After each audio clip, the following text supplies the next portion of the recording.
Hi coders and my dear students, welcome back to my channel code with Vansh. इस video में हम लोग pop operation का internal working देखेंगे और कुछ लिमिटेशंस हम लोग देखेंगे जो कि स्टैक हम लोग एरे से जो इम्प्लीमेंट करते हैं तो उसकी क्या लिमिटेशंस है या क्या डिसएडवांटेजेस है। तो अगर आपने पिछले वीडियोस नहीं देखे हैं, आपको डिस्क्रिप्शन में उसका लिंक मिल जाएगा और प्लेलिस्ट में भी अगर आप कोई भी वीडियो डायरेक्टली रिफर करना चाहते हो तो मैं डिस्क्रिप्शन में सारे लिंक्स आपको देता जाऊंगा। तो विदाउट वेस्टिंग एनी टाइम हम लोग ये वीडियो को स्टार्ट कर लेते हैं। नेक्स्ट है आपका पॉप ऑपरेशन। जैसे हमने पुश का इंटरनल वर्किंग देखा वैसे हम लोग पॉप का भी इंटरनल वर्किंग देख लेते हैं। तो अगर आपको पॉप ऑपरेशन परफॉर्म करना है स्टैक पे तो आपको कंडीशन कोई ना कोई चेक करनी पड़ेगी। जैसे आपने पुश में ओवरफ्लो चेक किया था तो यहाँ पे आप क्या चेक करोगे, पॉप के ऑपरेशन में आप चेक करोगे अंडरफ्लो कंडीशन। अब अंडरफ्लो कंडीशन मैंने आपको पिछले वीडियो में बताया हुआ है। अंडरफ्लो कंडीशन का मतलब अगर आपका स्टैक एम्प्टी है और उसमें से अगर आप पॉप करवाने का ट्राई करोगे तो उसमें से क्या चीज पॉप होगा, तो उस कंडीशन को आप बोलोगे अंडरफ्लो कंडीशन। तो अगर अंडरफ्लो कंडीशन चेक करना है तो मैंने आपको क्या बोला, स्टैक अगर एम्प्टी है तो एम्प्टी स्टैक का कंडीशन क्या है, टॉप इक्वल्स टू -1। मतलब आपका जो टॉप वेरिएबल है वो कहां पॉइंट कर रहा है, -1 इंडेक्स पे।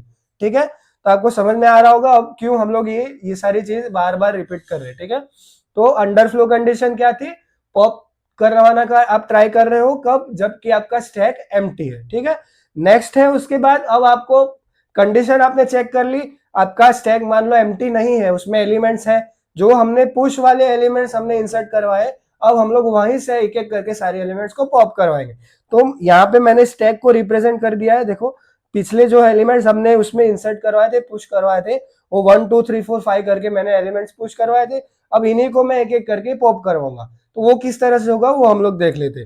तो अब जबकि आपका लास्ट एलिमेंट इंसर्ट हुआ था पुश में, तो वो तब आपका टॉप वाला जो पॉइंटर था वो कहां पे होगा, टॉप इज इक्वल टू कहां पे है, 4th नंबर वाले इंडेक्स पे, क्योंकि आपका जो लास्ट एलिमेंट इंसर्ट हुआ था वहीं पे आपका टॉप पॉइंट करेगा, जो हम लोगों ने पढ़ा था अभी। तो आपका टॉप कहां पे है, 4th नंबर वाले इंडेक्स पे। ठीक है, तो अब अगर आपको एलिमेंट को पॉप करवाना है तो आप क्या करोगे, सबसे पहले तो आप एलिमेंट को सीधा पॉप करवाओगे, जो कि कैसे पॉप कराओगे, स्टैक ऑफ टॉप, जो कि हम लोगों ने पिछले वीडियो में देखा।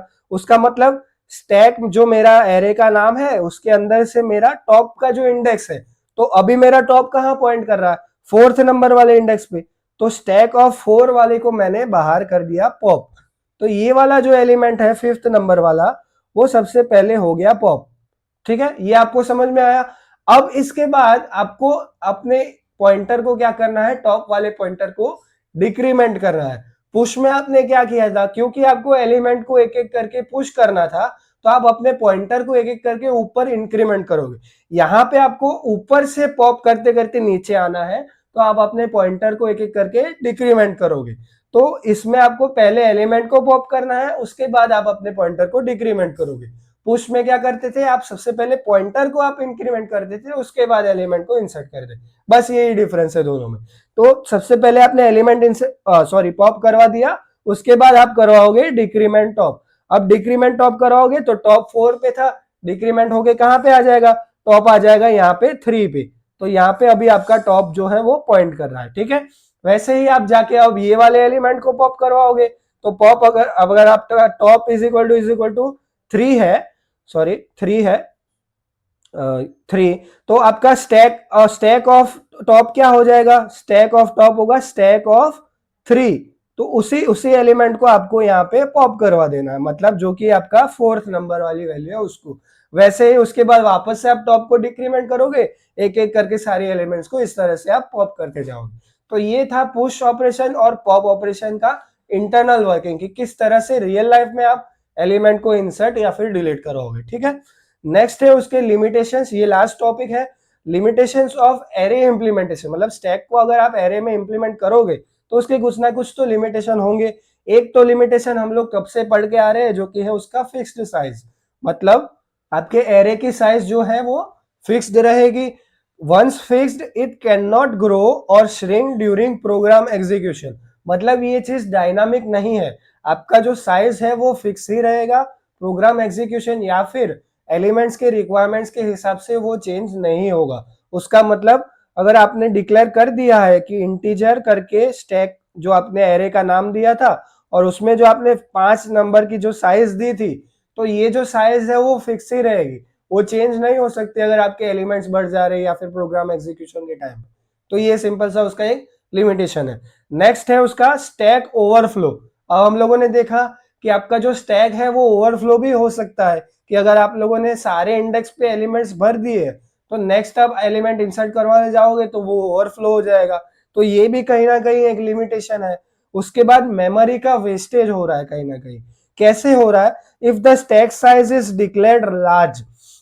अब ये एक एग्जांपल मैं आपको लेके देता हूं। देखो, आपने अगर डिक्लेयर कर दिया है इंटीजर और एरे का नाम आपने दे दिया स्टैक, और उसमें आपने वैल्यू दे दी मान लो 100 साइज का आपने एरे डिक्लेयर कर दिया, ठीक है। अब यहाँ पे क्या लिखा हुआ है? If the stack size is declared large but only a few elements are use, तो बाकी की जो स्पेस है वो तो आपकी वेस्ट जाएगी। तो आपको समझ में आ रहा है? यहाँ पे मैंने एग्जांपल भी लिया हुआ है। आपने स्टैक का साइज 100 दे दिया, जो कि मैंने यहाँ पे दिया हुआ है, देखो 100, ये मैंने स्टैक का साइज दे दिया। अब उसमें मैंने मान लो 10 ही एलिमेंट पुश करवाए, तो जो बाकी की 90 लोकेशन है वो तो मेरी वेस्ट हो गई। तो यही है मेमोरी का वेस्टेज। तो ये भी कहीं ना कहीं एक लिमिटेशन बन जाता है एरे इंप्लीमेंटेशन का। तो मैंने आपको सारे टॉपिक्स बता दिए, स्टैक को आप कैसे इंप्लीमेंट करवाओगे, कैसे हम लोग पुश ऑपरेशन इंटरनल देखते हैं, वो सब चीजें। तो हम लोगों ने सारे इंपॉर्टेंट टॉपिक्स आपके एग्जाम पॉइंट ऑफ व्यू या फिर इंटरव्यू पॉइंट ऑफ व्यू से हम लोगों ने देख लिए, किस तरह से स्टैक को हम एरे के थ्रू इंप्लीमेंट करेंगे, कैसे पुश और पॉप ऑपरेशन वर्क करेगा रियल लाइफ में मेमोरी के अंदर, और उसके कुछ लिमिटेशंस। अब नेक्स्ट वीडियो से हम लोग सारे एक्सप्रेशन वगैरह को कवर करने वाले हैं। तो अगर आपको वीडियो अच्छा लगा हो, आपको कुछ भी इंफॉर्मेटिव यहाँ से जानने को मिला हो, तो आप एक लाइक कर सकते हो, शेयर कीजिए अपने दोस्तों के साथ, एक सब्सक्राइब भी कर सकते हो, तो आपको ऐसे ही वीडियोस लेटेस्ट सारे देखने को मिल जाएंगे। तो मिलते हैं अगले वीडियो में, तब तक के लिए टेक केयर।